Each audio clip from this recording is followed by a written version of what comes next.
गांव के छोटे से घर में रहने वाला रमेश एक बहुत ही मेहनती और ईमानदार लड़का था। वह पढ़ाई में तेज था और अपने परिवार का नाम रोशन करना चाहता था। लेकिन उसके पिता एक गरीब किसान थे जो दिन रात खेतों में मेहनत करते थे। रमेश को किताबें बहुत पसंद थीं, लेकिन गरीबी की वजह से उसके पास ज्यादा किताबें नहीं थीं। गांव के स्कूल में भी सुविधाएं कम थीं, लेकिन उसकी मेहनत और लगन ने उसे हमेशा कक्षा में अव्वल बनाए रखा।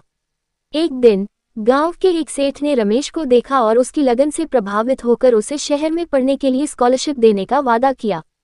रमेश और उसके परिवार के लिए ये किसी चमत्कार से रमेश शहर आ गया, जहां उसने एक बड़े स्कूल में दाखिला लिया। लेकिन यहाँ की दुनिया बहुत अलग थी। वहाँ के बच्चे अमीर घरों से थे, उनके पास महंगे कपड़े, अच्छे जूते और महंगी किताबें थीं। शुरुआत में रमेश को ये सब देखकर डर लगा। उसे लगा कि वह इस दुनिया में फिट नहीं होता, लेकिन फिर उसने खुद को याद दिलाया कि असली सफलता बाहरी चीजों से नहीं, बल्कि मेहनत और ईमानदारी से मिलती है। रमेश ने खुद को पढ़ाई में झोंक दिया। वह स्कूल की लाइब्रेरी में घंटों पढ़ाई करता और हर विषय में गहरी रुचि लेता। धीरे धीरे उसकी मेहनत रंग लाने लगी। अध्यापक उसकी प्रतिभा से प्रभावित हुए और सहपाठियों ने भी उसे सम्मान देना शुरू किया।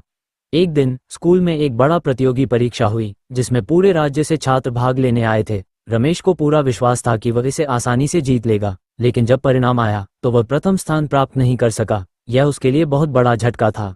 उसने इतनी मेहनत की थी, फिर भी असफलता हाथ लगी। वह निराश होकर गांव लौट आया और खुद को एक कमरे में बंद कर लिया। उसके पिता ने देखा कि उनका बेटा बहुत उदास है। उन्होंने रमेश को पास बैठाया और कहा, बेटा, असली हार वह होती है जब इंसान कोशिश करना छोड़ देता है। गिरना बुरा नहीं, लेकिन गिरकर न उठना सबसे बड़ी गलती है। रमेश को ये बात समझ में आई। उसने अपने आंसू पोंछे और फिर से तैयारी शुरू कर दी। इस बार उसने न सिर्फ एक साल बाद फिर वही प्रतियोगिता हुई, लेकिन इस बार रमेश पूरी तैयारी और आत्मविश्वास के साथ गया।